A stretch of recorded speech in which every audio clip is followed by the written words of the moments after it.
예수께서 무리를 보시고 산 위에 올라가 앉으시니 제자들이 나온지라. 이렇게 산상수훈은 시작이 됩니다. 예수님의 수련회죠. 산상수련회입니다. 제자들을 불러 첫 번째 훈련을 시킵니다. 팔복 훈련이었습니다. 너의 가치관을 바꿔라. 지난주에 하나님께서 우리에게 주신 말씀입니다. 두 번째 훈련 시간, 오늘은 모델 훈련입니다.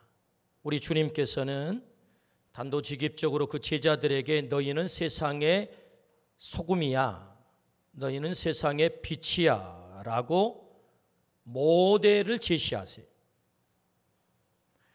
제자들은 이제 막 예수님께 부름을 받았습니다. 어제까지 갈릴리 바다에서 고기 잡던 사람들, 세관에 앉아 세금 걷었던 사람들이었습니다.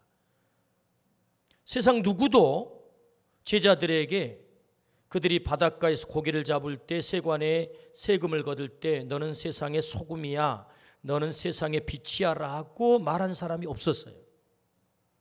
말도 되지 않는 말이라고 생각을 했습니다. 그런데 예수님께서 제자들을 부르시고는 하시는 말씀이 너희는 세상의 소금, 너희는 세상의 빛, 이렇게 엄청난 기대를 하신 거예요. 결과적으로 제자들은 주님의 기대대로 소금과 빛으로 살았습니다. 그들이 그렇게 된 것은 그냥 그렇게 된 것이 아닙니다. 그들은 3년 동안 주님 함께 다니며 훈련받았습니다.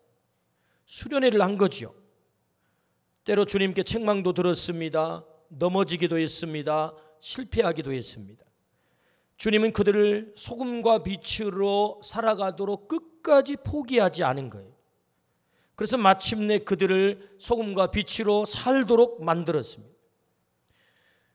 그들은 소금과 빛이 되어서 저 거대한 로마와 맞섰습니다. 세속의 나라 로마.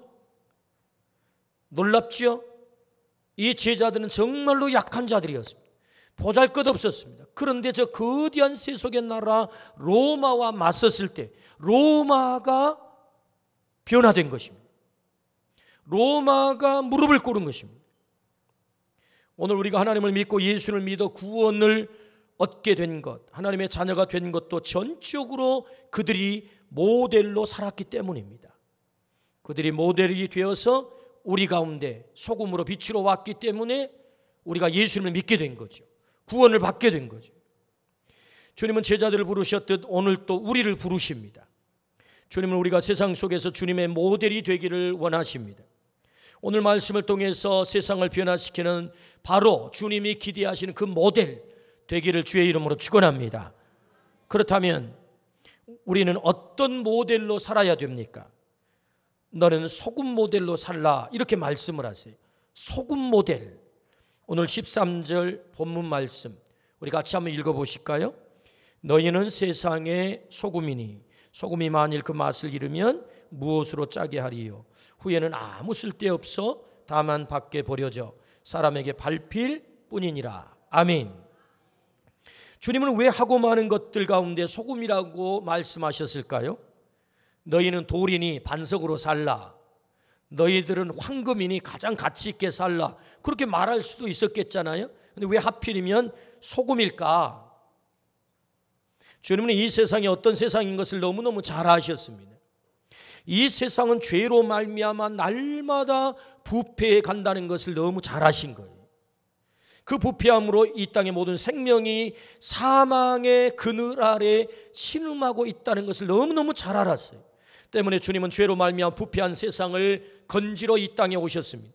십자가 위에서 소금처럼 자신의 몸을 녹여 죄의 부패함을 가져가셨습니다. 보혈의 피를 흘려 이 땅을 살맛 나는 세상으로 만드셨습니다. 그래서 예수는 모든 인생들을 살맛 나는 인생으로 만들어 놓은 거죠. 주님이 그렇게 사신 것처럼 제자들에게 그렇게 살라고 제자들을 모델로 부르신 것입니다. 너희는 소금이야. 너 소금 모델로 살아야 돼. 내가 소금으로 살았거든. 너도 그렇게 살면 좋겠어. 주님이 그래서 우리를 부르신 거죠. 소금 모델로 불렀다. 그렇다면 여러분, 주님이 기대하는 소금 모델의 중요한 역할이 무엇일까요? 그 첫 번째는 썩어진 부패를 방지하는 것입니다. 어제는 서울 광장에서 퀴어 축제가 열렸습니다. 제19회 퀴어 축제, 퀴어 축제란 성소수자들이, 더 적나라하게 말하면 동성애자들이 축제를 벌이는 것입니다. 대낮에 19년 전에 그들이 퀴어 축제를 시작할 때는 2,000명이 모였다고 그래요. 그래서 사실은 사람들 앞에 부끄러워서 잘 나서지도 못했습니다. 이것은 정상이 아니기 때문에. 그런데 2000년도에 2,000명이 모여서 시작한 퀴어 축제가 그들의 얘기대로 하면 어제는 12만 명이 모였대요. 12만 명이.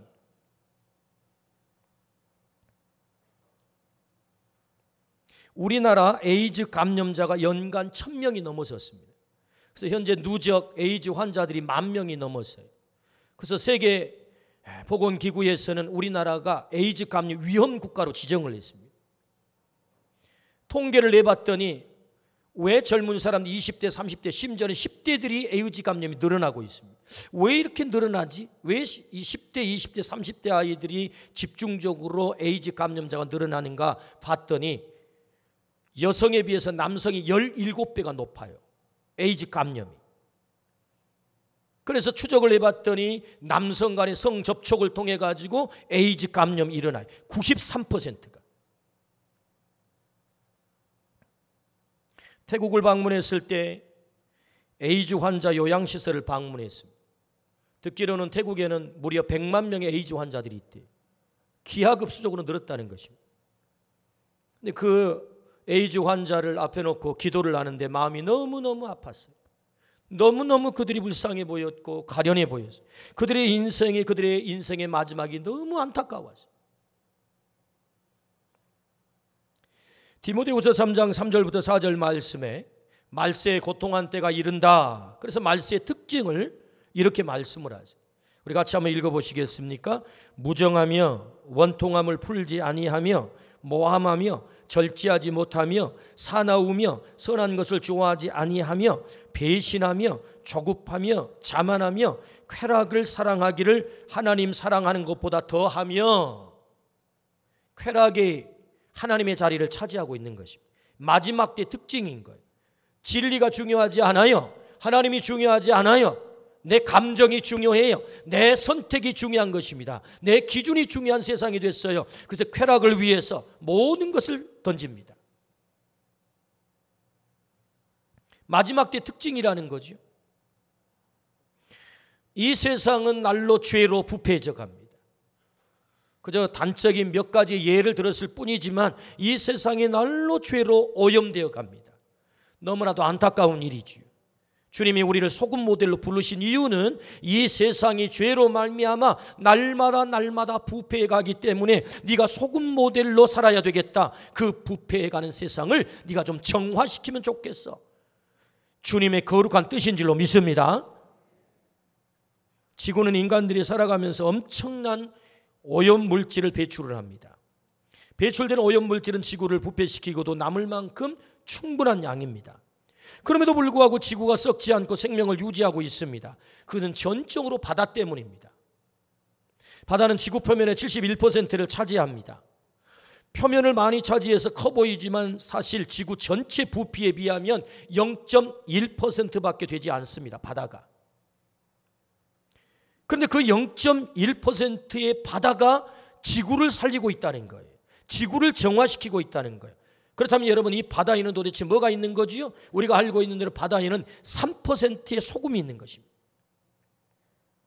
짠 3%의 소금이 지구를 썩지 않도록 오늘 또 정화를 하기 때문에 세상에서 그 많은 오염물질이 하천을 따라서 바다로 다 내려가지만 그 바다에서 다시 정화를 하는 거죠. 그 오염물질을 다 품고도 바다가 썩지 않는 이유가 뭐지요? 바로 3%의 소금 때문이지요. 그 소금이 바로 오늘 우리들이다 라고 주님이 말씀하는 거예요. 이 지구를 썩지 않게 유지하는, 그 지구를 정화시키는 그 존재가 바로 너야, 네가 소금이야 라고 주님이 말씀하는 겁니다. 지구를 썩지 않게 하는 그 영광스러운 사명을 주님이 우리들에게 허락한 줄로 믿습니다. 그 영광스러운 사명이에요.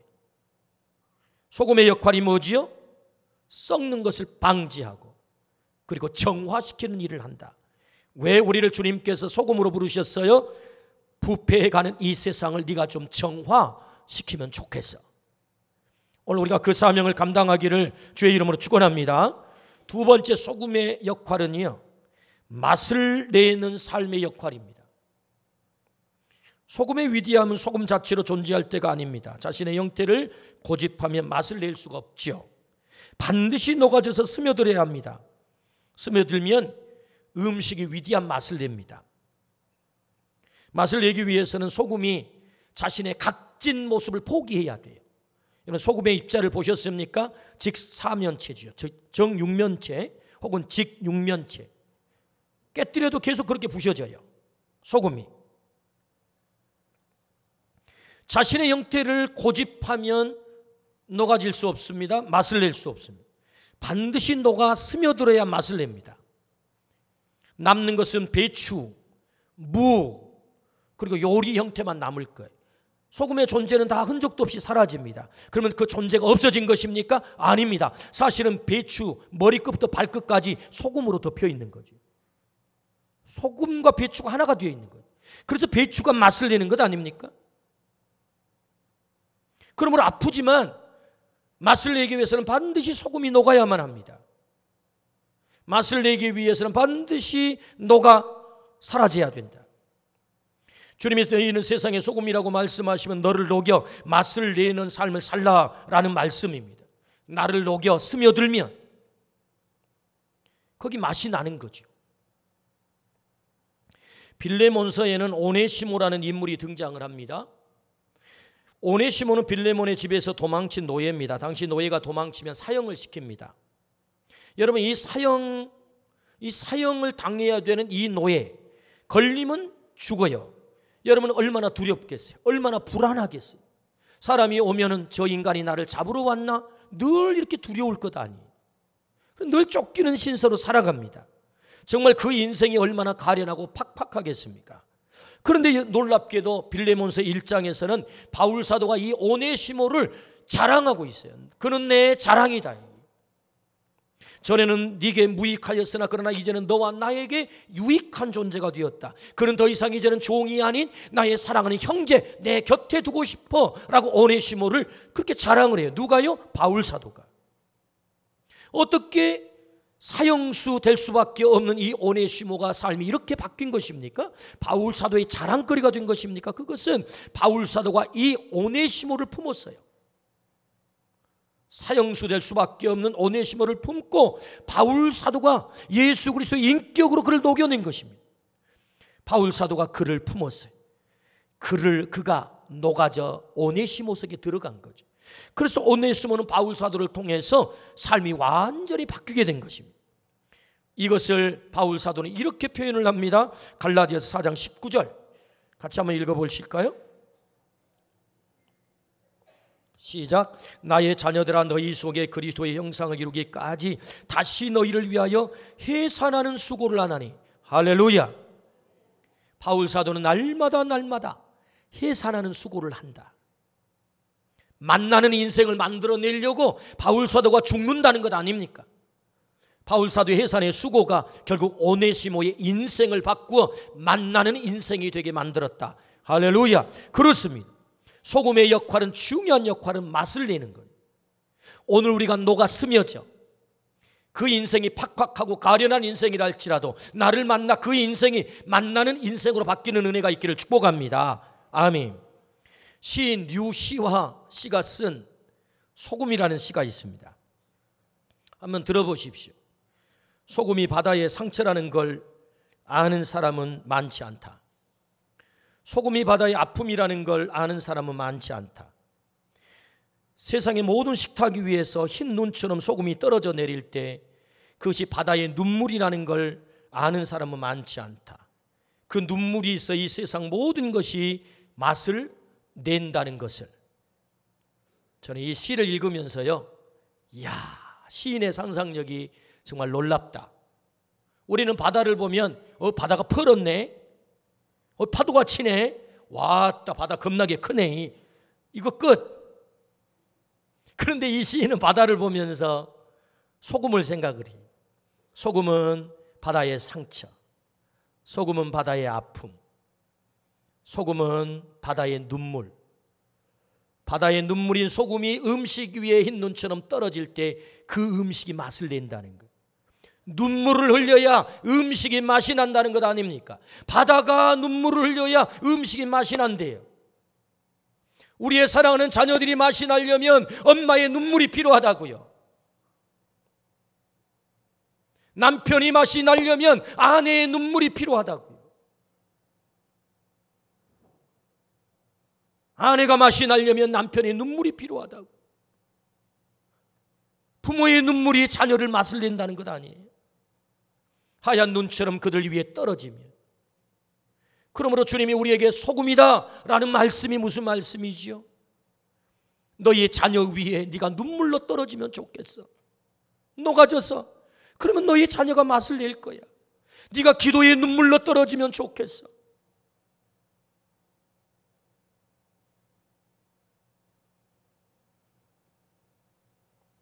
저는 이 시를 읽으며 말씀을 준비하며 생각을 해봤어요. 오늘 내가 목사로 사는 것은 어떻게 사는 것인가? 내가 목사로서 맛을 내는 것은 도대체 어떻게 내는 것인가? 내가 잘나서인가? 내가 똑똑해서인가? 내가 공부를 많이 해서인가? 아니더라고요.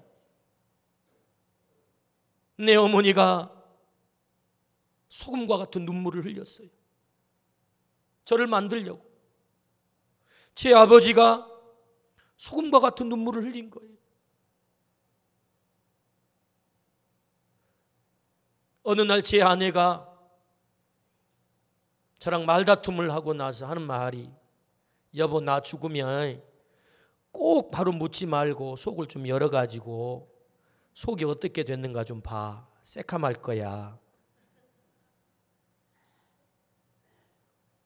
제가 목사 노릇을 하는 것은 그냥 하는 게 아니더라고요.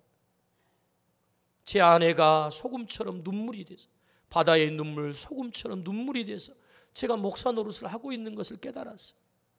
어디 그뿐입니까? 성도들이 날마다 새벽마다 밤마다 저를 위해서 기도하니 제가 이 목사 노릇을 하는 것이지 내 힘으로 내가 어떻게 합니까?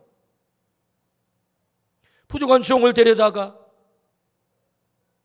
목사 사명 감당하게 하려고 성도들이 온갖 사랑을 다 베풀어 주시고, 그리고 눈물을 흘려서 기도를 하는 그 기도가 오늘 나를 있게 했구나. 내가 오늘 목사의 맛을 내고 있구나. 잘 내고 있는지는 모르겠지만 그렇게 목사의 맛을 내고 있구나. 이 땅에 그리스도인들이 기도에 눈물을 쏟으면 세상에 맛이 날 거예요. 아무리 세상이 더러워져 썩어진다고 해도 그래서 사람들은 모두가 손가락질을 하고 왜 이렇게 세상이 더러운 거야? 왜 이렇게 세상 팍팍한 거야? 라고 말하겠지만 오늘 우리가 3% 그 짠 소금이 되면 이 땅이 살맛 나는 곳이 될 거예요. 많이도 필요하지 않아요. 3%. 스티븐 코비의 성공하는 사람들의 7가지 습관이라는 책이 있습니다. 그 가운데 4번째 습관을 윈윈하는 습관. 성공하는 사람들은 언제나 윈윈하는 습관이 있다는 거예요. 윈윈이 뭐죠? 영어로 윈은 승리한다는 거예요. 나도 승리하지만 너도 승리하라. 근데 이 윈이요, 앞에 윈은 너를 승리하게 하면 내가 승리한다는 거예요. 사실은 윈이 앞에는 상대방이에요. 그리고 나예요. 성공하는 사람들은 반드시 너를 성공시키니까 내가 성공한다는 거예요. 그런 습관을 가지고 있대요. 세상의 책도, 세상에서 말하는 성공학의 책도 너를 성공시키면 내가 성공한다, 이 원리를 가지고 가르쳐요. 하나님이 우리를 소금으로 부르신 이유가 어디 있지요? 내가 녹아져 너를 만나면 내 인생이 성공한다는 거예요. 할렐루야. 그러므로 하나님은 우리에게 너는 세상의 소금이라는 말씀인 것입니다. 소금의 역할이 뭐지요? 맛을 내는 것입니다. 맛을 내려면 어떻게 해야 되죠? 나를 고집하면 안 돼요. 내가 녹아서 스며들어야 돼. 그것이 맛을 내는 비결이에요. 할렐루야. 그 사명을 감당하기를 축복합니다. 3번째는요, 소금의 역할이 뭐지요? 소금은 갈증을 나게 합니다. 소금 모델은 갈증을 나게 하는 삶이에요. 소금을 먹으면 사람들이 갈증이 일어나죠. 너는 세상의 소금이라는 말씀은 너를 만나는 사람에게 갈증이 일어나게 하라라는 말씀이에요. 너를 만나는 사람에게 갈증이 일어나게 하라. 당신을 만나니 정말 예수님이 궁금해졌어요. 그 갈증 말이. 당신을 만나니 정말로 예수님을 만나고 싶어요. 당신은 어떻게 그 고난 가운데서 그 고난을 이겨내지요? 그분이 예수님 때문이라고요? 저도 그 예수님이 궁금해요. 감사할 수 없는 상황에서 어떻게 당신은 이렇게 감사할 수 있어요? 그 이유가 예수님 때문이라고요? 그러면 정말 나도 그 예수님 좀 만나고 싶어요. 갈증이 일어나게 하라. 어떻게 당신은 그렇게 선하고 인자할 수 있어요? 예수님 때문이라고요? 그 예수님 나도 궁금해요. 당신은 별로 가진 것도 없고 형편도 그렇게 좋지 않고 상황도 좋지 않은데 당신 부부는 어떻게 그렇게 행복해요? 예수님 때문이라고요? 그 예수님이 정말 궁금해요. 이 갈증 말이. 너는 세상의 소금이라는 말은 네가 가는 자리에 세상 사람들에게 갈증을 일으키라는 거예요. 정말 예수님이 궁금해지도록. 아따 당신 불평하는 것 보니까 짜증내는 것 보니까 당신이 예수 믿는다고? 그런 예수님 정말 안 궁금하네. 그런 교회 겁나게 안 가고 싶네. 그럴 것 아니.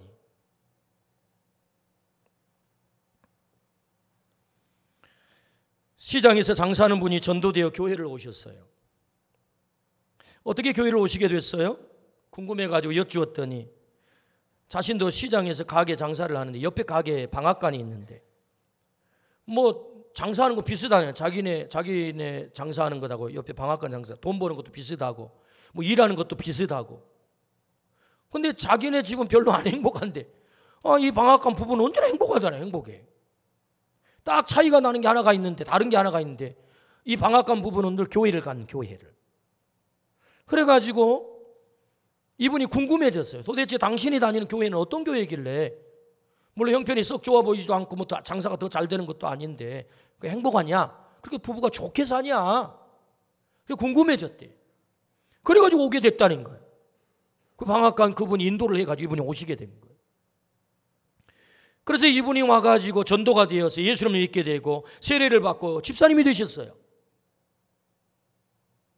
이 방앗간 부부가 갈증을 갖게 만든 거죠. 도대체 당신이 다니는 그 교회가 궁금하다 이거지. 당신이 믿는 예수님이 궁금하다 이거지. 어떻게 당신 부부는 그렇게 좋게 사냐 이거지. 그러므로 여러분, 소금의 역할이 뭐예요? 너희는 세상의 소금이다. 이 말은, 여러분 소금은 정말로 평범합니다. 어디에나 다 있습니다. 가정에도 식당에도 세상 어디에나 다 있죠. 그 평범한 소금, 내가 위치한 그 자리가 평범한 자리 아니에요? 우리가 살아가는 그 평범한 자리, 그 평범한 자리에서 나를 만나는 사람에게 좀 갈증을 일으키라는 거예요. 당신이 믿는 그 예수님이 정말 궁금해졌어요.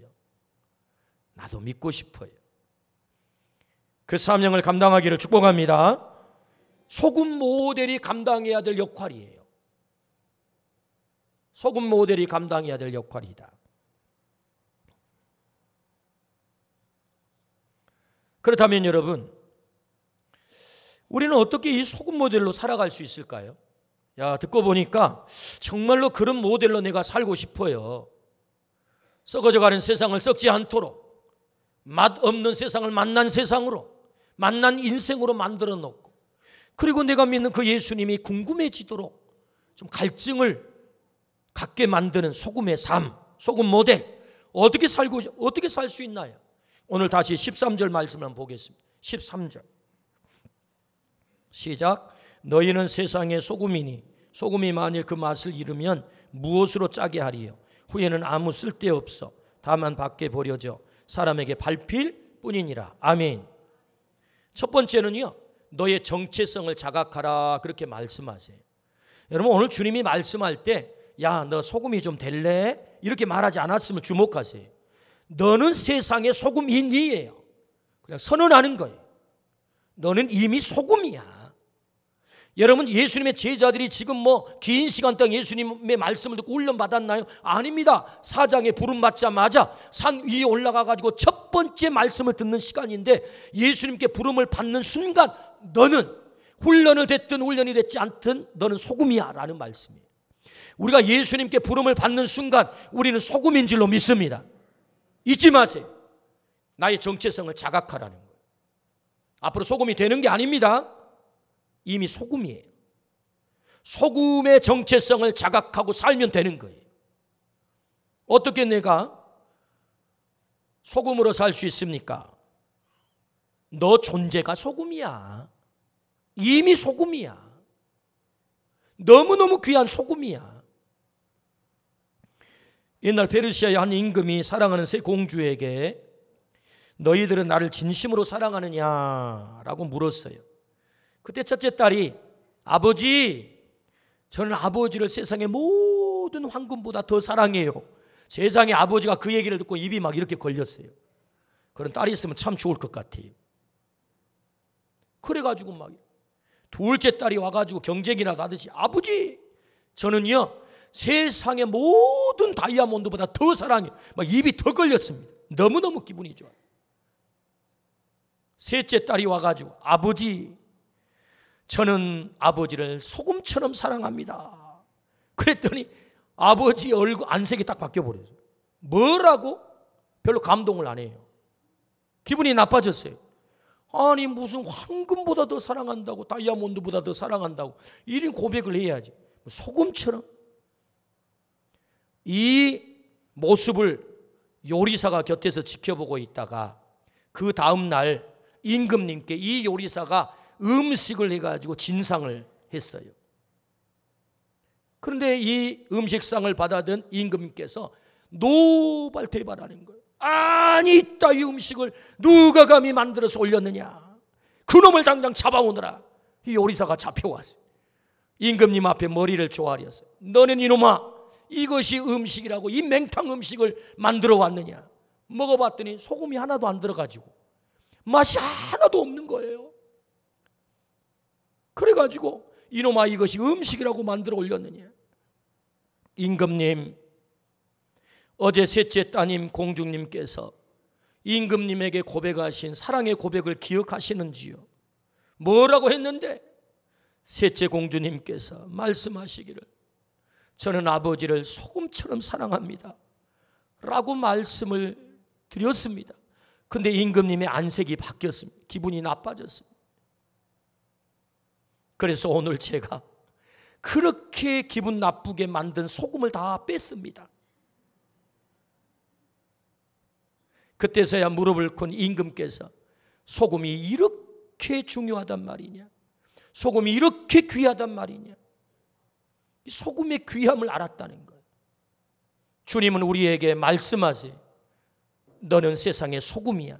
세상에 없어서는 안 될 가장 중요한 소금, 이 정체성을 자각하라라고 말씀하세요.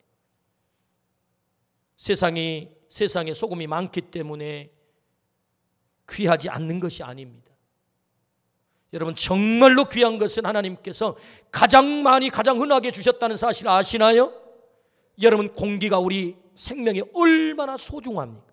너무나도 소중하니 돈으로 주고 살면 우리가 살 수가 없어요. 돈 주고 공기 사서 먹으라 그러면 죽을 사람 많아요. 그러니까 그냥 주시는 거예요. 소금이 흔하기 때문에 귀하지 않는 것이 아니고 너무 귀하기 때문에 그냥 주시는 거예요. 우리가 소금임을 깨닫기를 주의 이름으로 축복합니다. 소금은 가장 귀한 존재, 그 정체성을 자각하라는 거예요. 그럴 때 네가 소금 모델로 살 수 있어. 두 번째는요, 예수님께 붙어 있으면 소금으로 살 수 있습니다. 주님은 사람들의 발에 밟히는 맛 잃은 소금을 말씀하십니다. 오늘 우리가 사용하는 소금은 맛을 잃을 수가 없습니다. 그런데 당시 이스라엘 사람들이 사용하는 소금은 천일 정제염이 아닙니다. 그들이 사용한 소금은 암염입니다. 암염. 이 바위에 있는 소금을 갖다 썼단 말이에요. 그래서 암염, 물에 녹여서 소금을 빼내 사용을 했습니다. 그러다 보니 소금이라고 가져왔는데 소금 맛이 별로 나지 않는 이 바위 덩어리, 이 돌덩어리들이 있었던 것이, 그걸 갖다 버리는 거예요. 이게 별로 맛없네. 이게 던지면 이게 발로 밟고 다니는 거죠. 여러분, 내 안에서 예수님이 빠져나가면 나는 그냥 길가에 밟히는 돌에 불과하다 그 말이. 그러나 내가 예수 그리스도 안에 들어가고 그분이 내 안에 있으면 나는 소금의 사명을 감당할 수 있는 것입니다. 예수님께 붙어 있으면 나는 소금이 되는 거죠. 소금의 사명을 감당하는 거죠. 그래서 주님은 비유하세요. 요한복음 15장 5절 말씀 같이 한번 읽어보실까요? 나는 포도나무요 너희는 가지라. 그가 내 안에 내가 그 안에 거하면 사람이 열매를 많이 맺나니 나를 떠나서는 너희가 아무것도 할 수 없음이라. 아멘. 주님 떠나면 아무것도 할 수 없대요. 주님께 붙어 있으면 열매를 맺는 것입니다. 풍성히 맺는 것입니다. 내가 소금으로 사는 것입니다. 어떻게 소금으로 살아요? 주님께 붙어 있어야 돼. 내가 주님 안에, 주님이 내 안에. 주님을 떠나지 않기를 축복합니다. 이것이 소금으로 사는 비결이에요. 우리가 부족하지만 내가 그분에게 붙어 있으면 그분의 열매가 맺는 것입니다. 할렐루야. 그러므로 우리 주님 말씀하세요. 내게 붙어 있으라. 주님에게 붙어 있으라. 어떤 경우에도 주님을 떠나지 않기를 주의 이름으로 축원합니다. 그러면 네가 소금 모델로 살 수 있어 라고 약속하십니다. 주님은 제자들을 부르셨습니다. 그리고 제자들은 주님의 모델이 된 것입니다. 너희는 세상의 소금이다. 주님은 오늘 또 우리를 부르십니다. 썩어져가는 세상, 부패해가는 세상을 썩지 아니하도록 네가 정화시키면 좋겠어 라고 우리를 모델로 부르셨어. 그리고 그 세상에 좀 맛을 나게 하면 좋겠어. 네가 눈물이 되어 녹아 그들 속에 떨어져. 너의 아들, 너의 딸 속에, 너의 남편, 너의 아내 속에 떨어져. 교회 안에 떨어져. 네가 좀 맛을 내면 좋겠어 라고 주님께서 우리를 소금으로 부르셨어요. 너 때문에 세상의 사람들이 예수님에 대해서 좀 궁금했으면 좋겠어. 예수님을 알고 싶어 하면 좋겠어. 예수님을 만나고 싶어 하면 좋겠어. 그 갈증을 일으키는 자가 되면 좋겠어 라고 주님이 우리를 부르셨어요. 오늘 우리가 부름받은 소금 모델로서 주님이 기대하는 소금이 되어 세상 속에 우리 가정의 맛을 내고 자녀들의 맛을 내고 우리 공동체의 맛을 내는 그런 사명을 감당하기를 주의 이름으로 축원합니다. 너희는 세상의 소금이니. 기도하겠습니다.